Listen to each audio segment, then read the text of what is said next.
Saya mendukung upaya Indonesia untuk menjadi berdaulat, terutama berdaulat ekonomi. Upaya Omnibus Law yang akan membuat regulasi tumpang tindih bisa di-overrule dengan Omnibus Law kok membuat saya berpikir ulang. Saya setuju peraturan pusat, peraturan daerah, kementerian, undang-undang parlemen, peraturan pemerintah, banyak kosletnya. Karena itu perlu sebuah aturan yang meng-overrule atau bisa melangkahi semuanya. Ini kepala saya kok jadi agak kelayangan dengan informasi tersebut ya. Sebenarnya ini ide siapa ya menggunakan Omnibus Law sehingga strategi yang dipakai adalah meng-overrule atau ada aturan di atas aturan. Sehingga statusnya dalam tanda petik pemegang mandat Omnibus Law tersebut menjadi kuat, dalam hal ini pemerintah. Ada benernya sebenarnya ya. Mungkin karena kebanyakan dunia gelap, otak analisa saya kok ke arah threat atau ancaman ya mendengar berita tersebut. Maka saya mendalami lagi mengapa ekonomi Indonesia harus di Omnibus Law-kan. Otak saya menggiring pada sebuah pemahaman klasik yang tumbuh di pemerintahan ini dalam 5 tahun pertama dan hingga sekarang, yaitu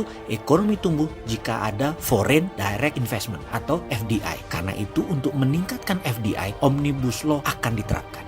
Ini toh dasar pemikirannya. Mulai saya paham. Bahkan ada berita yaitu ketika pejabat negara mengatakan asing boleh kelola aset negara. Muncrat minuman teh saya keluar dari mulut saya. Kok bisa mengatakan hal itu ya? Pasal 33 UUD itu kekayaan alam dikuasai negara dan itu aset negara. Dan itu kok boleh dikelola asing? Jagat Dewa Brata kok bisa-bisanya ngomong begitu pejabat tersebut? Segitu tidak percaya dirinya kepada anak bangsa ya? Atau memang doktrin FDI sudah menjadi ideologi pejabat pemerintahan saat ini ya? Harus dapat karpet merah ya, dipuja-puji ya investment asing itu ya? Atau ada alasan klasik nomor 2, di mana Indonesia nggak punya uang untuk investasi karena itu harus ngutang. Walah dalam, kok gitu ya pemahaman pengurus negara? Jauh-jauh kita mengatakan dalam modern economic concept menggunakan MMT itu salah satu solusinya. SWF tanpa hutang itu salah satu solusinya. TINA itu juga salah satu solusinya. Itu 3 hal yang sudah dibombardir, yang selalu saya seorang yang ngaku bos main Sontoloyo itu membombardir hal tersebut. Sampai sekarang saya juga masih bingung dengan ide Foreign Direct Investment. Begini kebingungan saya mengapa mereka dispesialkan. Investor itu mikirnya simple, pengen modal cepat kembali secepat-cepatnya, untung segede-gedenya, resiko sekecil-kecilnya. Mau negaranya rugi kek, mau SDM-nya nggak dipakai kek,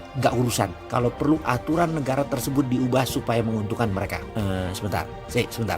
Dalam tanda petik ya, kalau perlu aturan negara tersebut diubah supaya menguntungkan mereka. Ini kata-kata kok saya kenal ya. Kan ada di jurnal China Foreign Policy yang judulnya China Trade Warfare. Isinya adalah first of the three warfare. Nomor 1 adalah media or public opinion warfare, attempt to shape public opinion both domestically dan internationally. Kedua, the second warfare, attempt to influence foreign decision maker and how they approach China policy. Ini kata kunci yang nomor 2 tadi. Nomor 3, the third, it's called China legal warfare strategy. Kita nggak bahas. Maaf, saya tidak menerjemahkan dengan jelas kalimat tersebut. Sahabat yang menerjemahkan sendiri. Apa kira-kira isi kebijakan luar negeri Cina ini? Apakah Omnibus Law itu pesanan mereka? Apakah kita sudah termakan jebakan mereka? Apakah kita belum masuk perangkap? Atau sebaliknya, kita sudah terjebak tinggal digigit? Mudah-mudahan saya salah lagi. Kapan sih si Bosman ini benar?